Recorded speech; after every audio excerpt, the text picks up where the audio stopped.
Jessica Winter is a professor in the William G. Lowry Department of Chemical and Biomolecular Engineering at Ohio State.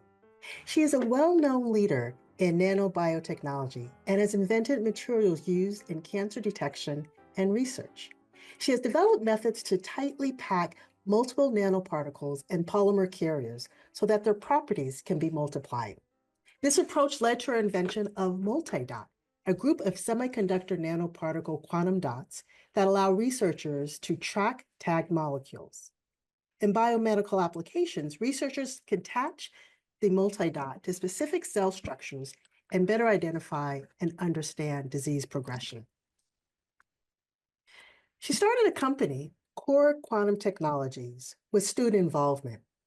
Core Quantum commercialized her research and focuses on a nanoparticle diagnostic that matches cancer patients to therapies, allowing patients to become fully informed about the best possible treatments for their disease. Jessica has received many accolades for her work, including Ohio State's Early Innovator of the Year, Tech Columbus Innovator of the Year, and the American Chemical Society Rising Star Award. I'm so happy we all get to learn more about this entrepreneurial professor. Jessica, welcome to Enginuity. Well, thank you, Dean Howard, for having me. Appreciate the opportunity.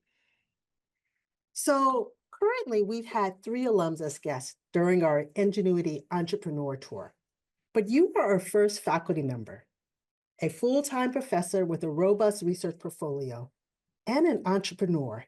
Your time management skills must be elite. Well, thank you. I'm flattered, but the truth is I had a lot of help.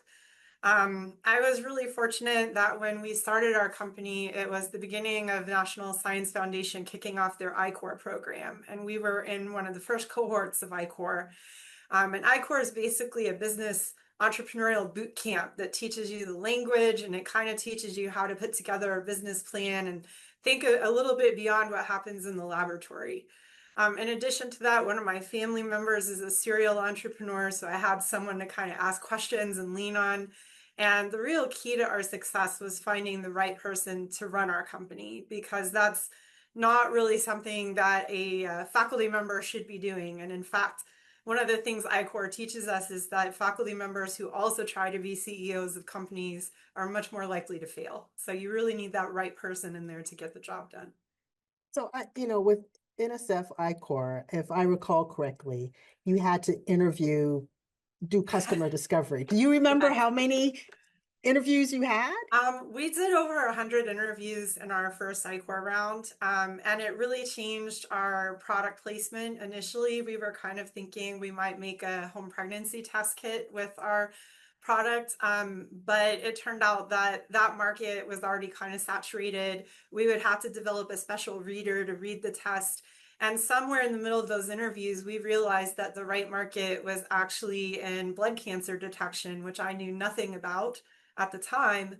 But the CEO that we brought into the company is experienced in that area and also an OSU alum. So that was a nice touch. Nice. So I've read a couple of articles about when and why you started your company, Core Quantum Technologies. And so I think it might be interesting to kind of peek into your mindset. And I know a few of our listeners have heard about your story as well, but I suspect many don't. So do you mind taking us back before NSF I-Corps, when you're in your lab, Sure. what made you decide to become a biotech entrepreneur? Well, it all started probably around 2008. We had been working on these technologies that have potential for detection, and I was pretty excited about them. And then as time passed, we did what I call the standard research cycle. We researched our technology, we had some success, we published papers about our technology, and then we wrote the next grant to do the next stage of that technology. But in 2011, I was diagnosed with breast cancer, and it was very ironic because I had started looking at these particles for breast cancer detection about 3 months before. I was very fortunate to have all of my treatment here at the James, and it'll be 14 years this year, so that's exciting. But it completely changed the way that I perceived my research because I knew that I had an opportunity not only to fight cancer as an individual, but to develop new technologies that might help people so that they don't have to go through what I had to go through. And that's a pretty powerful motivator. So I came into my lab shortly after my diagnosis, and I told everybody I want to do translational work, and we're going to start thinking about commercialization. And fortunately, my students were really supportive. They loved that idea, and we started down the long road for commercialization. Yeah. So you say long road. I will say, I think a lot of individuals think that the, rinse, repeat, recycle of the journal publication takes a lot of effort, but commercialization is a whole nother level, especially as an academic. So I'm sure you've learned a bunch of things around this journey, kind of the positives and the negatives, the bruises and the bumps. And so I would say, what was the hardest lessons, or maybe the most unexpected challenge that you had during your journey? Well, I have a couple thoughts. I mean, my first is get everything in writing.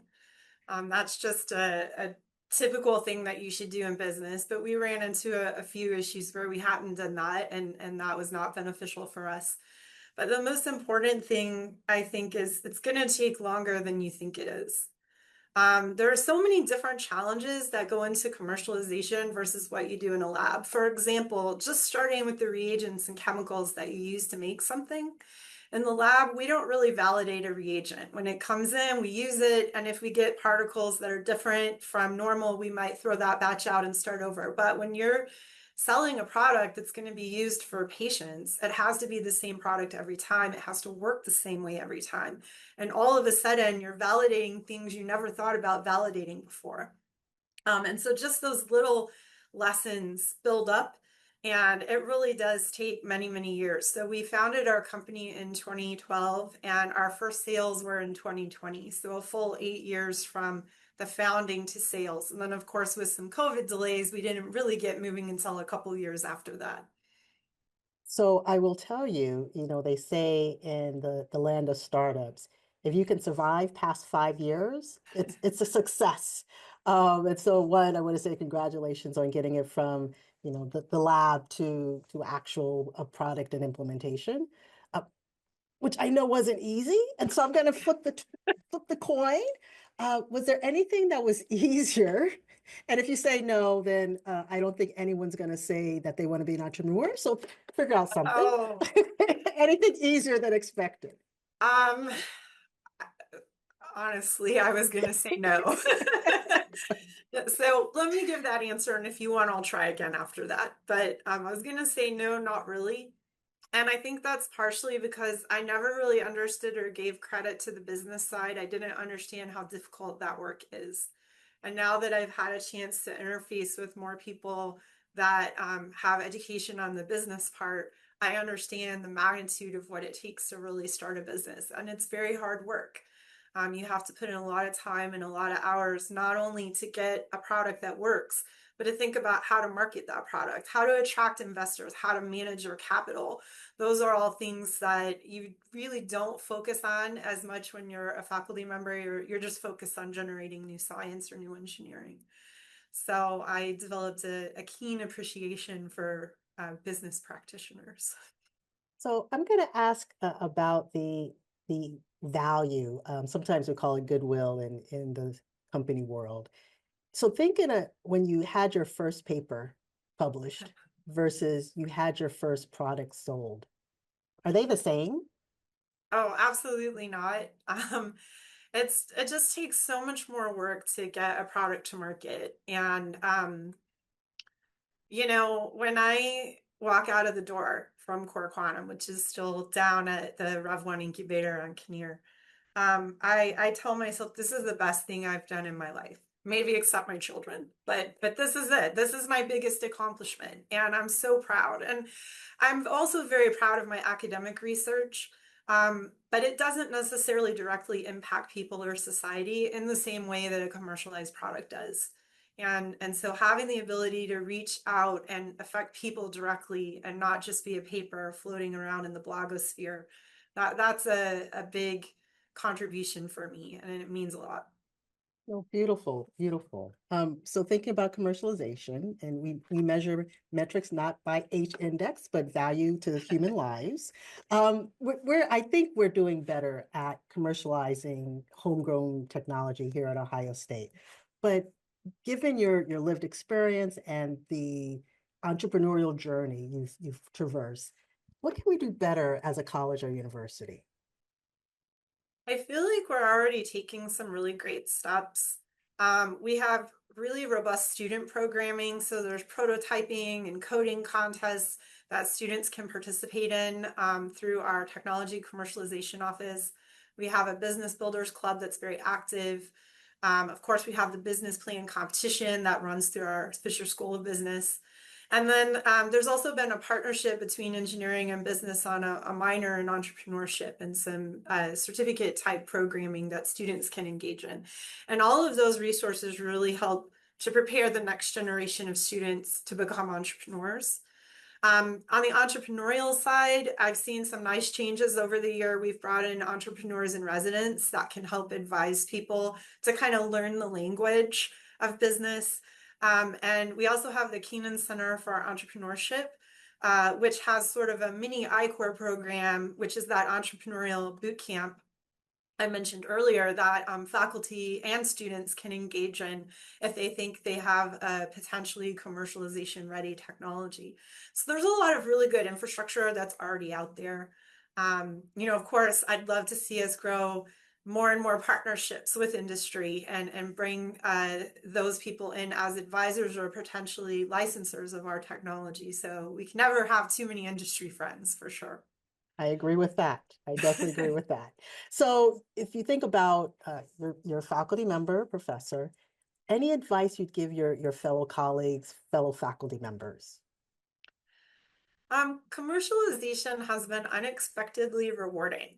Um, I went into it again with the idea of wanting to help society and help other cancer patients. So that was my motivation, my why. But I've also received a lot of personal benefits for my career that I never expected.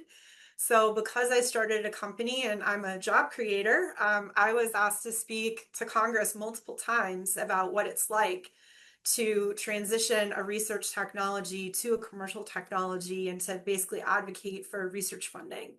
I became the associate director of our Materials Research Science and Engineering Center, the Center for Emergent Materials, where I was focused on enhancing our industry liaisons. And that was because what I had learned in starting the company, I could kind of speak that language that translates science and technology to commercial value. And more recently, I was elected to the board of directors of the American Institute of Chemical Engineers, which is my professional society. And part of that was because I had experience in both industry and entrepreneurship combined with academia. So these are all things that happened to me because I chose to go down this path. They're definitely not why I chose down to go the path, um, but unexpected benefits. So I would say that it has been a very positive for my career to do this. So that's your career. Thinking about the company itself since 2012, what's next for the company? What's next for Core Quantum?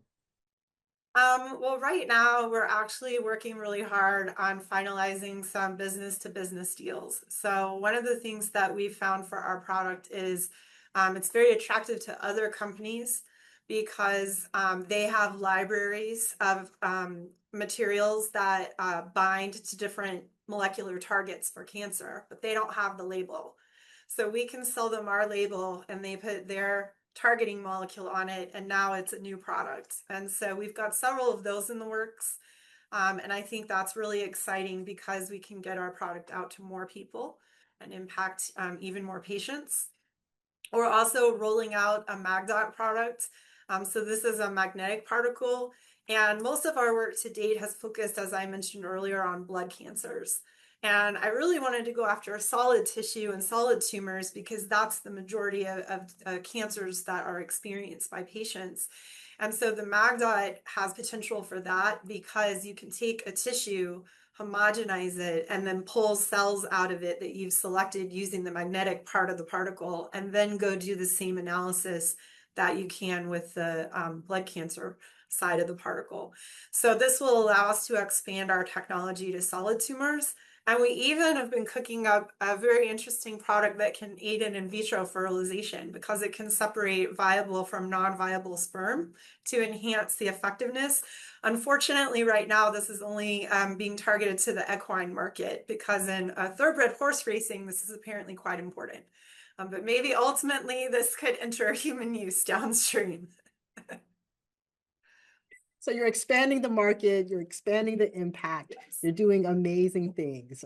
So from B2C or business to patients to business. I think you are an inspiration as a teacher, a professor, mentor, and entrepreneur. I'm so grateful that you are showcasing an example of how it can be done and how you can have both the credentials as an academic, but also the credentials of really showing the world what it is to be an academic and have an impact. And so thank you for that. Well, thank you. I'm honored to be on the podcast, and maybe we can inspire the next generation of entrepreneurs. Thank you. Thanks for listening to Enginuity. Stay up to date on all this and more. The amazing innovation, the groundbreaking research are happening right here at The Ohio State University College of Engineering. Stay connected with us on LinkedIn, Facebook, Instagram, Threads, and X.